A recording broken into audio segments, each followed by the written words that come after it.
আপনারা পানির ট্যাঙ্কি খোলামেলা রাখবেন না। অবশ্যই আপনারা ট্যাঙ্কিগুলো এইভাবে কাজ করে রাখবেন, তাহলে আপনার ট্যাঙ্কিগুলো ঝড় বাতাসে পড়ে যাওয়ার সম্ভাবনা খুব কম থাকবে। দেখতে থাকুন আমি কিভাবে কি করছি। অবশ্যই আপনারা এই টিপসটা ব্যবহার করে রাখতে পারেন ট্যাঙ্কিগুলো। দেখতে পাচ্ছেন আমি মশলা অলরেডি দিয়ে দিয়েছি, তারপরে আমি 5 ইঞ্চি গাঁথুনি করছি। ইটের চারি সাইডে ইটের 5 ইঞ্চি গাঁথুনি করে দেবো। ট্যাঙ্কিগুলো ওর মানে পানি ভরা থাকে, এই ছাদের ওপরে যে ট্যাঙ্কিগুলো বসানো হয় সেই ট্যাঙ্কিগুলোর কথা বলছি আমি।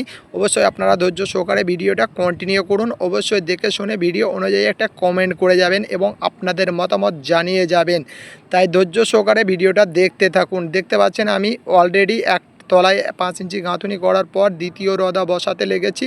আমি সুন্দর করে মশলাগুলো সাইডে সাইডে দিয়ে প্যাক করে নিচ্ছি। অলরেডি সব পাইপ লাগানো হয়ে গেছে, ট্যাঙ্কিতে পানিও ভরা হয়ে গেছে, কিন্তু যদি এইভাবে খোলামেলা রেখে দেওয়া হয় তাহলে ভবিষ্যতে এটা ক্ষতি হতে পারে। তার জন্য কি করতে হবে, আপনাকে এইভাবে 5 ইঞ্চি গাঁথুনি করে সাইডগুলোকে গার্ডওয়াল করে দিতে হবে। তাহলে আপনার ঝড় বাতাস হলে এই ট্যাঙ্কিটা কোনো ক্ষয়ক্ষতি হবে না, নিশ্চিত থাকবে। তাই আপনি এইভাবে কাজগুলো করবেন। দেখতে পাচ্ছেন এই গাঁথুনিটা আমি অলরেডি করা হয়ে গেছে আমার। আর আমি বাকি কি করছি কাজগুলো দেখতে থাকুন। অবশ্যই আপনারা এই যে দেখতে পাচ্ছেন এই আমি গাঁথুনিগুলো করার পরে উপরে হালকা করে মশলা দিয়ে সাইডগুলো মশলাও দিয়ে মরিয়ে দেবো। সুন্দর করে মশলা দিয়ে মরিয়ে দিতে হবে। এটা সেরকম প্লাস্টার না করলে হবে টেম্পোরারি, মানে টেম্পোরারি বলতে গেলে আপনার ইটগুলো ঢাকার জন্য কোনো রকম চারি সাইডে মশলা দিয়ে এগুলো প্লাস্টার করে রাখবেন। তাহলে আপনার এই জিনিসটা অনেক মজবুত থাকবে এবং আপনার এই জিনিসটা অনেক সজাগ থাকবে। তাহলে অবশ্যই আপনাকে এই টেকনিকগুলো ব্যবহার করে আপনার পানির ট্যাঙ্কিগুলো এইভাবে যত্ন করে রাখতে হবে আপনাকে।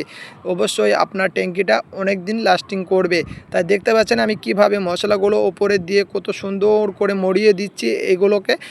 আপনারা চাইলে এইভাবে মশলা দিয়ে মিস্ত্রি নিয়ে করিয়ে নিতে পারেন। আপনাদের ট্যাঙ্কিগুলো খোলামেলা রাখবেন না, ভবিষ্যতে আপনাদের জিনিসটা অনেক ভালো থাকবে। তাই আমি কত সুন্দর করে এই সাইডগুলো মশলা দিয়ে মরিয়ে দিচ্ছি। দেখতে পাচ্ছেন কোনি করে লেবেল করে দিচ্ছি, কোনি করে স্ট্রেট করে ভালো করে সুন্দর করে মরিয়ে দিচ্ছি। আপনারা ধৈর্য সহকারে দেখুন, কন্টিনিউ করুন ভিডিওটা দেখে। আপনারা অবশ্যই আপনাদের মতামত জানিয়ে যাবেন ভিডিও অনুযায়ী। আর এই যেহেতু আপনারা ফেসবুকে কাজ করছি, তাহলে অবশ্যই মানে ভিডিও অনুযায়ী মতামত রাখা প্রয়োজন আমি মনে করি। এবং আপনারা তো জানেন, দেখতে পাচ্ছেন আমার অলরেডি প্লাস্টার করা হয়ে গেছে। ওই পাশে ওই ট্যাঙ্কিটা প্লাস্টার করা হয়ে গেছে, এই ট্যাঙ্কিটাও প্লাস্টার করে দিয়েছি। দেখতে পাচ্ছেন দুটো ট্যাঙ্কি আমার কমপ্লিট হয়ে গেছে। তাই কেমন হয়েছে আপনারা অবশ্যই আপনাদের মতামত কমেন্ট বক্সে রেখে যাবেন। এই এতটুকুই আমার বলার ছিল। আর যদি নিত্য নতুন ভিডিও পেতে চান অবশ্যই আমার সাথে থাকবেন। আমি এমডি শাহজাহান এবং সকলের রাজমিস্ত্রির ভাই। আমি একটা রাজমিস্ত্রি ভাই, তাই আপনাদের পাশে আমি থাকতে চাই। নিত্য নতুন ভিডিও উপহার দিতে